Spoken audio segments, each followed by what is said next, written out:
Құрметті Эльвира Әбілқасымқызы, қадірменді комиссия мүшелері, жаңа конституция жобасы бойынша конституциялық комиссияға әртүрлі ұсыныстар келіп жатыр.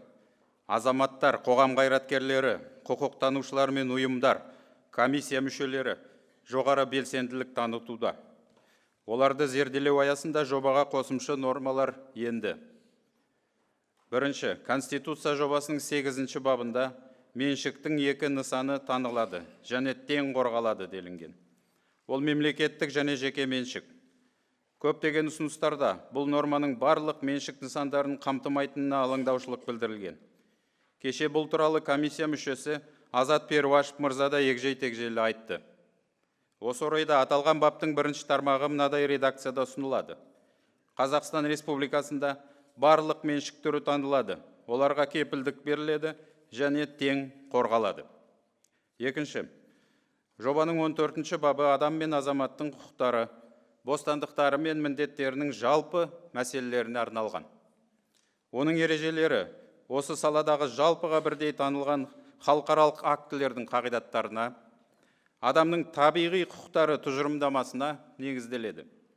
Аталған баптың 2-ші тармағында адам құқықтары мен бостандықтары әркімге тумысынан тиесілі, олар абсолютті және олардан ешкім айыра алмайды деп көрсетілген. Көптеген азаматтар мен мамандар бұл норманы күшейтуді ұсынуда. Ол үшін оған адам құқықтары мен бостандықтары Қазақстан Республикасының заңнамасының мазмұны мен қолданылуын айқындайды деп қосуды сұрайды.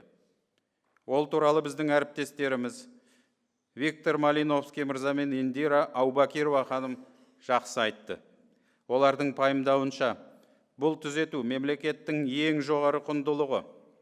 Адам оның өмірі, құқықтары мен бостандықтары деген қағиданы тағы бір мәрте айқындап, толықтыра түсіреді.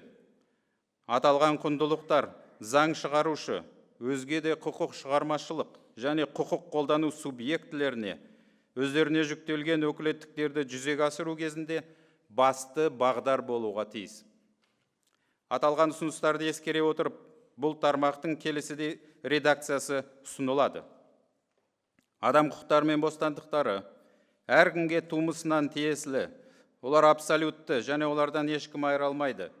Қазақстан Республикасының қолданыстағы құқығының мазмұны мен қолданылуы осыған қарай анықталады.